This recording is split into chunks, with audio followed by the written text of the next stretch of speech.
Yeah. Came in 17. Damn. আসসালামু আলাইকুম সবাইকে, আমি মেহবুবা আলম নিহা। শীতকাল আমাদের স্কিন অনেক বেশি ড্রাই থাকে, তাই না? তাই সবসময় মেকআপ করার আগে স্কিনটাকে ভালোভাবে প্রিপেয়ার করে নেবে। আমি এখানে শুধুমাত্র প্রাইমারটা দেখাবো। আমি গোসল করার পর অবশ্যই ময়শ্চারাইজার ইউজ করেছি, সানস্ক্রিন ইউজ। তাই সবসময় মেকআপ করার আগে স্কিনটাকে প্রিপেয়ার করে নেবে। আমি যে ফাউন্ডেশনটা ব্যবহার করছি এটা হচ্ছে জুভিয়া প্লেসের একটা ফাউন্ডেশন, ম্যাট ভেলভেটি ফাউন্ডেশন। এটা রিভিউ অবশ্যই থাকবে, সো এটা রিভিউ ভিডিও দেখতে ভুলবে না। এটা একটা ফুল কভারেজ ফাউন্ডেশন। ওই ভিডিওতে আমি সব কিছু বলে দিয়েছি এই ফাউন্ডেশনের সম্পর্কে। যখন আমার ফাউন্ডেশন আমি যে জায়গাগুলোতে হাইলাইট করতে চাই ওই জায়গাগুলোতে আমি শুধুমাত্র কনসিলার অ্যাপ্লাই করব। আর কনসিলার ব্লেন্ড করা হয়ে গেলে আমি আমার ফুল ফেসটাকে সেট করব একটা প্রেস পাউডারের সাহায্যে। গরমকালে অবশ্যই আমি লুজ পাউডার বেশি পছন্দ করি, শীতকালেও ব্যবহার করি, তবে মাঝে মধ্যে আমি প্রেস পাউডারও ইউজ করি।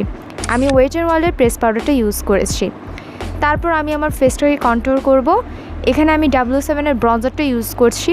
অ্যাকচুয়ালি আমি আগেই কন্ট্রোল করে রাখি, শুধুমাত্র তোমাদেরকে বোঝানোর জন্য যে আমি কোথায় কোথায় কন্ট্রোল করি। ব্লাশ আর হাইলাইটার আমার সবচেয়ে ফেভারিট। এখানে আমি যে ব্লাশটা ইউজ করছি এটা হচ্ছে ইমেজিকের একটা ব্লাশ প্যালেট। এখানে 6টা ডিফারেন্ট কালার আছে। আমি 2টা শেড মিক্স করে দেন এই ব্লাশটা অ্যাপ্লাই করেছি। তোমরা যারা কম দামের মধ্যে ভালো ব্লাশ প্যালেটটা নিয়ে নিতে পারো। এরপর আমি লিপ লাইনার দিয়ে আমার লিপসটাকে এঁকে নিলাম। হাইলাইটার দেওয়ার আগে আমার ফেসের পাউডারি ভাবটাকে সরানোর জন্য আমি পুরো ফুল ফেসে আমি রিভলিউশনের একটি সেটিং স্প্রে ব্যবহার করব। এটা হচ্ছে একটি ম্যাট সেটিং স্প্রে। যখন আমার ফেসে সেটিং স্প্রেটা বসে যাবে তারপর আমি একটি হাইলাইটার ইউজ করব। এখন যে আমি হাইলাইটারটা ইউজ করেছি এটা হচ্ছে রিভলিউশনের সোফেক্স হাইলাইটারটি। টোটাল 8টা শেড আছে, তুমি একটা শেড অ্যাপ্লাই করে নিবে।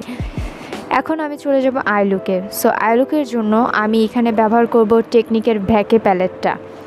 এইখান থেকে যে পার্পল কালারটা আছে ওইটাকে পিক করে আমি ব্লেন্ড করে দিব।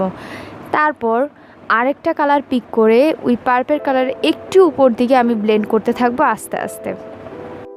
ব্রবনে একটু জায়গা খালি রাখবে যাতে ওই জায়গাটাতে তুমি হাইলাইটার অ্যাপ্লাই করতে পারো। এরপর আমি যে কোনো একটা প্যালেট থেকে তোমরা ব্ল্যাক কালার শ্যাডো পিক করতে পারো। আমি যে কোনো একটা প্যালেট থেকে ব্ল্যাক কালার শ্যাডোটা নিলাম, নিয়ে আমি আমার ইনার কর্নারে ভালোভাবে ব্লেন্ড করে দিচ্ছি। ব্লেন্ড করা হয়ে গেলে আমি কাট ক্রিজ করে নিব। আর কাট ক্রিজের জন্য আমি একটি কনসিলার ইউজ করছি। এটা হচ্ছে রিভলিউশনের একটি কনসিলার C6.5। তারপর আমি টেকনিকের ভ্যাকে প্যালেটটা থেকে শিমার গোল্ডেন কালারটা নিয়ে অ্যাপ্লাই করব। আর লুজ একটি গ্লিটার অ্যাপ্লাই করব, যে কোনো ধরনের গ্লিটার অ্যাপ্লাই করতে পারো। এখন যে মাস্কারাটা ইউজ করছি এটা হচ্ছে গোল্ডেন রোজের একটি মাস্কারা। লোয়ার ল্যাশ লাইনে মাস্কারা অ্যাপ্লাই সবসময় শ্যাডোটা ব্লেন্ড করে নিবে, তারপর মাস্কারাটা অ্যাপ্লাই করবে। লিপস্টিক হিসেবে ইমাজিকের নিউ এডিশনের L সিরিজের লিপস্টিক একটি ইউজ করছি। এটা শেড নাম্বার হচ্ছে L08। খুব সুন্দর একটা পিঙ্কিশ টাইপের কালার এটা। এতক্ষণ পর্যন্ত আমার ভিডিওটি দেখার জন্য তোমাদেরকে থ্যাংক ইউ সো মাচ। আমার ভিডিওটি ভালো লাগলে আমার ভিডিওতে একটি লাইক দিতে ভুলবে না। আমার চ্যানেলটি সাবস্ক্রাইব করে আমার পাশে থেকো। কেমন লাগলো আমাকে কমেন্ট করে জানাতে পারো। প্রোডাক্ট ডিটেলস লাগলে আমার ডেসক্রিপশন বক্স চেক করতে ভুলবে না।